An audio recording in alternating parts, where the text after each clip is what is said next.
Hello everyone, আজকে দুপুরের জন্য আমি কি রান্না করব এটা শেয়ার করব। ফার্স্ট আমি রাইস কুকারে ভাত বসিয়ে দিলাম। এরপর কারেন্টের চুলায় আমি আলু সিম ভাজিটা রান্না করে নিলাম।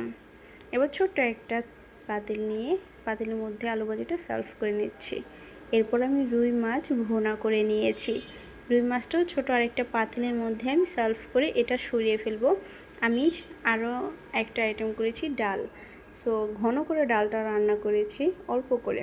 এরপর আমি আমার মেয়ের জন্য একটু পায়েস রান্না করব, সাবুদানার পায়েস।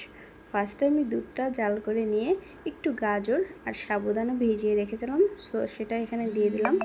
আর দিয়ে দিয়েছি গুড়, খেজুরের গুড়, একটুখানি লবণ দিয়ে দিলাম সাদা তিল আর বাদামের গুঁড়ো। এবার ভালো মতো নেড়ে চেড়ে আমি একটা মিক্স করে নিব।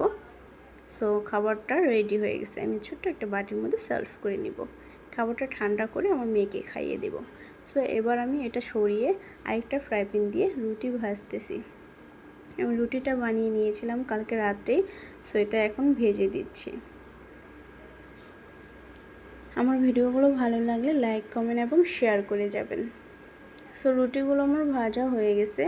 এরপর আমি চায়ের পানি বসিয়ে দিলাম, দিয়ে দিলাম চিনি আর দিয়ে দিলাম চা পাতা। এবার আমি জাল করে নিব। সো চাটা রেডি। এ ফাঁকে আমার ভাতটাও রান্না হয়ে গেছে। সো আজকের মতো এই পর্যন্ত।